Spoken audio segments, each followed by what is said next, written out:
இது தவிர்த்து நீங்க எந்த ப்ராடக்ட் வேணாலும் நீங்க சூஸ் பண்ணிக்கோங்க. அது எல்லாமே உங்களுக்கு உங்களுடைய டோட்டல் பில் வேல்யூவோடைய ஸ்லாப் ஆஃபர்ல வந்துரும்.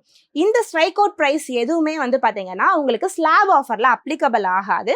இந்த ஸ்ட்ரைக் அவுட் பிரைஸோடைய ஆஃபர்ஸ் தனி, ஸ்லாப் ஆஃபர்ஸோடைய உங்களுக்கு வந்து அந்த ஆஃபர்ஸோடைய ஸ்லாப் ஆஃபர்ஸ் வந்து தனி.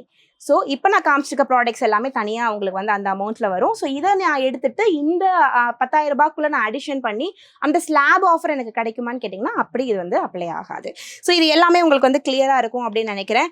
அண்ட் என்னுடைய கஸ்டமர்ஸ்க்கு ரொம்ப ரொம்ப ரிக்வஸ்ட் பண்ணுற ஒரே ஒரு விஷயம் என்னன்னா, உங்களுக்கு நான் வீடியோவில் எல்லாமே கிளியராக எக்ஸ்பிளைன் பண்ணியிருக்கேன். இதை தவிர்த்து நிறைய உங்களுக்கு வந்து சர்ப்ரைசஸ் அண்ட் கிஃப்ட்ஸ் எல்லாமே நம்மளோட ஸ்டோரில் வந்து ஸ்டாக்ஸ் இருக்க வரைக்கும் அவைலபிளாக இருக்க போகுது. பட் இதை தவிர்த்து இன்னும் கொஞ்சம் கம்மி பண்ணுங்க அப்படின்னு சொல்லிட்டு ஸ்டாஃப்ஸ் கிட்ட ஒரு சில கஸ்டமர்ஸ் வந்து ரிக்வஸ்ட் பண்ணுறீங்க. அது எங்களால் வந்து மாற்ற முடியாது. இப்போனா பில்லிங்ஸ் எல்லாமே வந்து பார்த்தீங்கன்னா உங்களுக்கு கம்ப்யூட்டரைஸ்ட் பில்லிங் அப்படின்றதுனால இது எல்லாமே வந்து உங்களுக்கு முன்னாடியே வந்து உள்ளுக்குள்ளே வந்து ஃபீட் பண்ணப்பட்டிருக்கும். ஸோ ஸ்டாஃப்ஸால் எந்த ஒரு சேஞ்சஸும் அதில் பண்ண முடியாது. So that is the reason. But நாங்கள் முடிஞ்ச அளவுக்கு ஆஃபர்ஸை கொடுத்து உங்களை எப்படி ஹாப்பியாக வச்சுக்கணும் அப்படின்றதுல நாங்கள் பார்த்துட்டு தான் இருக்கோம். ஸோ அதை நாங்கள் எப்பயும் செஞ்சுட்டு தான் இருக்கோம். அடுத்து அயன் அண்ட் காஸ்ட் அயனில் ஸ்ட்ரைக் அவுட் ப்ரைஸ் என்னென்ன ஐட்டம்ஸ் இருக்குன்னு வாங்க பார்த்துடலாம்.